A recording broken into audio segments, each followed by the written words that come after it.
साल 2002 के western Indian state Gujarat में मुस्लिम विरोधी दंगों के दौरान हिंदू भीड़ द्वारा अपने परिवार के 14 सदस्यों की हत्या करते हुए गैंग रेप और उसके परिवार के 14 सदस्यों की हत्या करने वाली बिल्किस बानो एक बार फिर से सुर्खियों में है। तो आखिर ऐसी क्या वजह है कि 20 साल के बाद बिल्किस बानो फिर से सुर्खियां बटोर रही हैं? आज की हमारी इस वीडियो में हम आपको यही बताने वाले हैं और साथ ही बिल्किस बानो दर्दनाक कहानी के बारे में भी बताएंगे, जो साल 2002 में हुए दंगे का शिकार बन चुके हैं।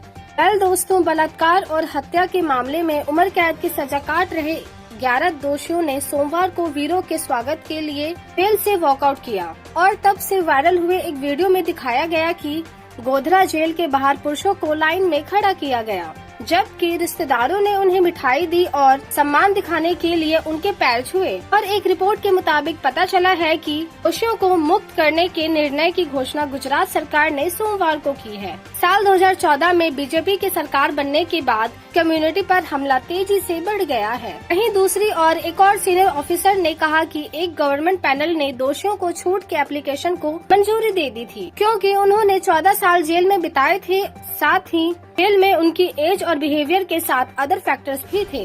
और जिन लोगों को पहली बार 2008 में ट्रायल कोर्ट ने दोषी ठहराया था, 15 साल जेल में बिता चुके हैं। लेकिन कई लोगों ने कहा कि रिहाई फेडरल गवर्नमेंट और गुजरात स्टेट गवर्नमेंट दोनों द्वारा जारी दिशा निर्देशों के उल्लंघन में थी। दोनों का कहना है कि रेप और मर्डर के दोषियों को छूट नहीं दी जा सकती और इन क्राइम में लाइफ टर्म आमतौर पर इंडिया में तो डेथ तक दी जाती है। हालांकि सबसे बड़ा झटका बिल्किस बानो और उनके परिवार को लगा है। उनके पति याकूब रसूल ने द इंडियन एक्सप्रेस को बताया, मंडे इवनिंग शाम कई मिनट तक बिल्किस बानो को विश्वास नहीं हुआ कि अपराधी मुक्त हो गए हैं। वो पहले फूट फूट कर रोने लगी और फिर चुप हो गयी। उन्होंने कहा, हम नम, शॉक्ड और हिल गए हैं। वहीं दूसरी ओर अखबार ने कहा कि जब उन्होंने मंगलवार को बिल्किस बानो से संपर्क किया तो उसने कहा, कृपया मुझे अकेला छोड़ दो। मैंने अपनी बेटी सालेहा की आत्मा के लिए दुआ की है। इसका मतलब ये है कि हत्या में 3 साल की बच्ची भी थी। और वैसे भी अपराध की भयावहता और न्याय के लिए उन्हें जो लंबी लड़ाई लड़नी पड़ी,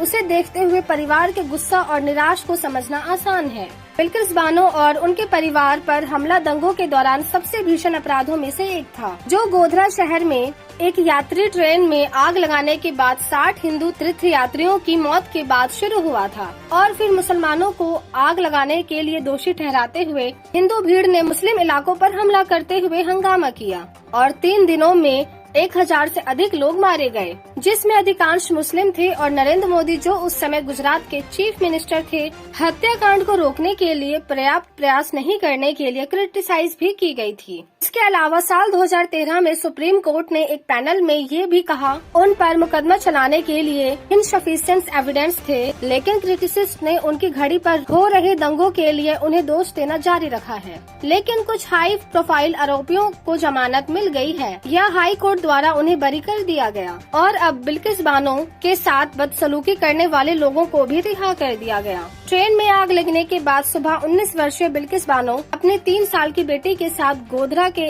निकट रणधीर कपूर गांव में अपने पेरेंट्स से मिलने जा रही थी और उसने बताया कि मैं रसोई में दोपहर का खाना बना रही थी जब मेरी चाची और उसके बच्चे दौड़ते हुए आए और उसने कहा कि उनके घरों में आग लगा दी जा रही है और हमें तुरंत जाना होगा। और हमने जो कपड़े पहने थे हम उसके साथ चले गए। हमारे पास अपने चप्पल पहनने का भी समय नहीं था। दरअसल बिल्किस बानो 17 मुसलमानों के एक समूह में थी और अगले कुछ दिनों में उन्होंने गांव-गांव की यात्रा की, मस्जिदों में शरण ली या दयालु हिंदू नेबर्स के यहाँ रहे।